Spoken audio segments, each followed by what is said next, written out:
Bienvenue sur Africa 24 dans cette nouvelle édition du QG Weekend. Voici les titres de l'actualité. Le discours du président gabonais Ali Bongo Ondimba devant le Parlement, appel à l'unité, acquis démocratique et crise sanitaire, tels étaient les points phares de son allocution. Le partenariat économique entre les autorités togolaises et Exim Bank of India. Les deux parties ont scellé un accord de financement de 22 milliards de francs CFA pour l'électrification de localités rurales.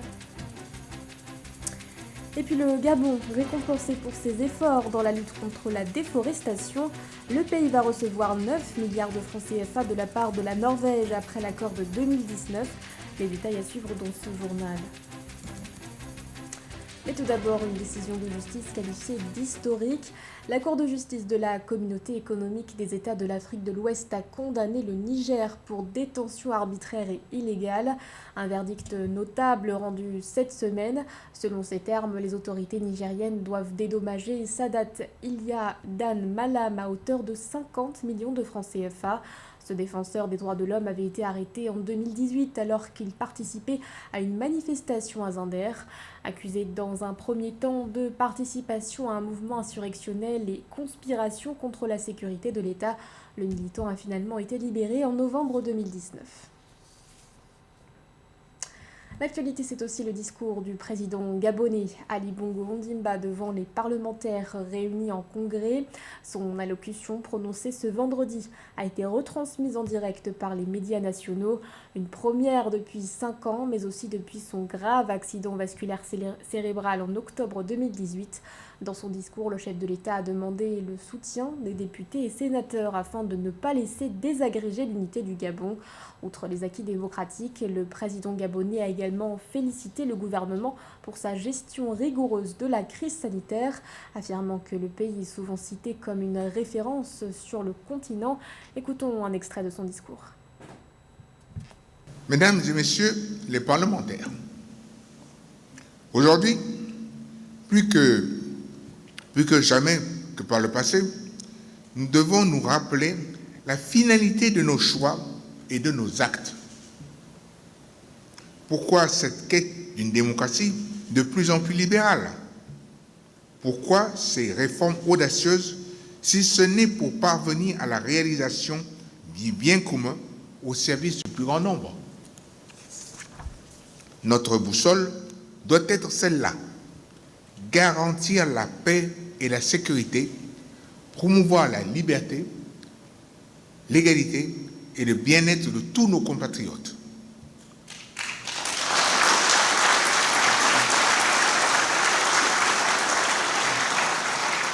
La sécurité est la première des libertés. La sécurité résulte de la paix. Cette paix, nous devons tout faire pour la préserver jalousement. Sur le plan extérieur, nous pouvons nous réjouir de la récente élection de notre pays au siège de membres non permanents du Conseil de sécurité de l'ONU.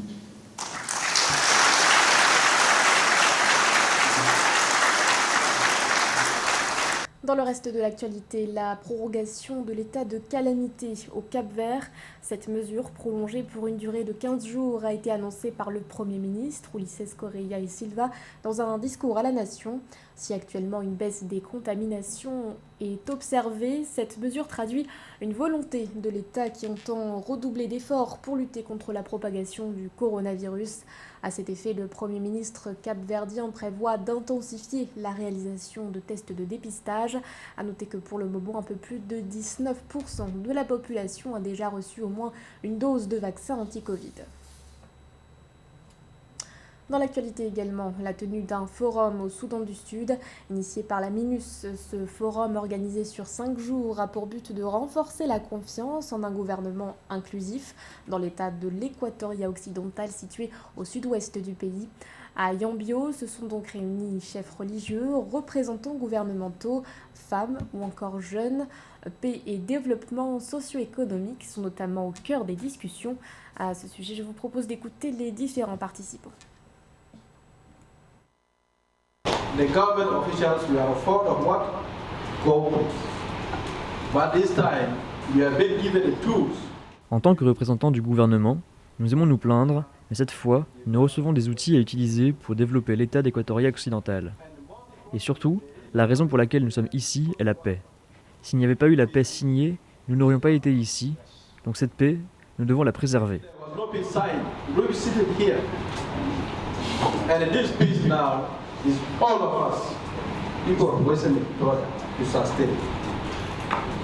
It's our contribution to capacity enhancement and also to help the partners to understand. C'est notre contribution au renforcement des capacités et aussi pour aider les partenaires à comprendre leurs priorités et leurs responsabilités en tant qu'agents politiques.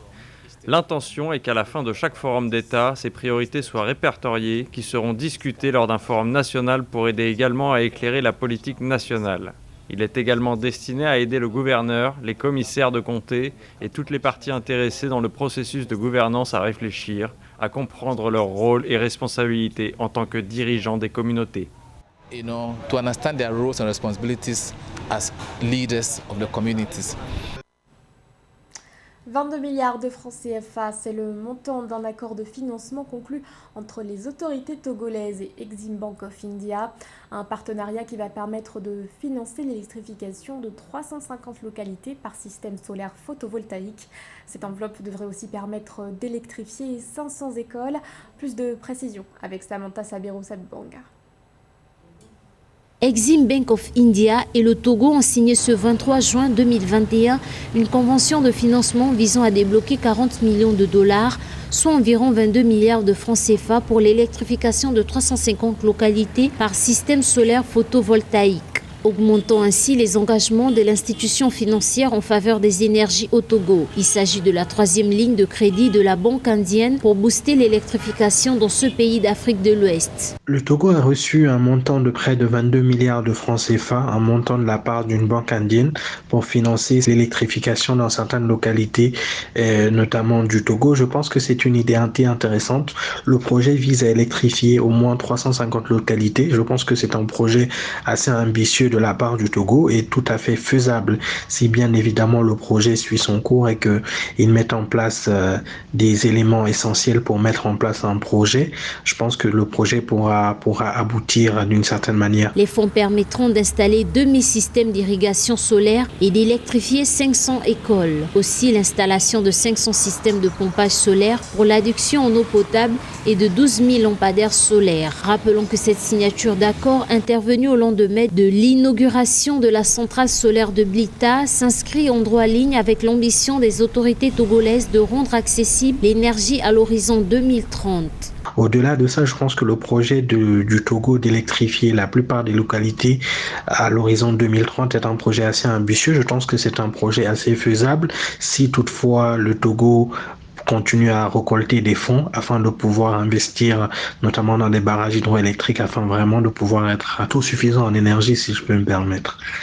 Pour le gouvernement togolais, l'accès à l'énergie domestique constitue un catalyseur et un accélérateur du développement des villes et villages qui en bénéficient.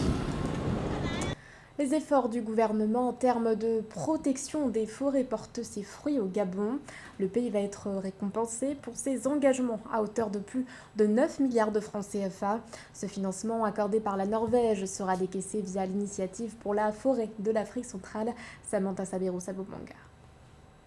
Grâce à la conservation de ces forêts, le Gabon a été récompensé à hauteur de 9 milliards de francs CFA par la Norvège. Le financement a été accordé dans le cadre de l'initiative pour les forêts d'Afrique centrale, CAFI, gérée par les Nations Unies.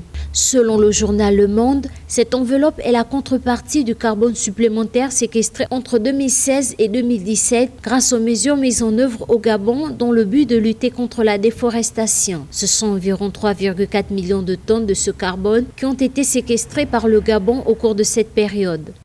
Le gouvernement norvégien est un acteur majeur engagé dans la protection du climat, de la biodiversité et en particulier dans la préservation des forêts. D'où l'appui au Gabon pour aider le Gabon et l'accompagner dans la protection de la forêt. Face à la vitesse de disparition de la forêt et en réponse à une urgence, la Norvège alloue plus de 300 millions d'euros chaque année pour la protection de la forêt. Les fonds accordés au Gabon serviront à financer la recherche scientifique, la promotion et la mise en œuvre de pratiques de gestion durable des forêts. Selon la CAFI, ils seront également utilisés pour préserver les zones protégées et renforcer les capacités au niveau du gouvernement.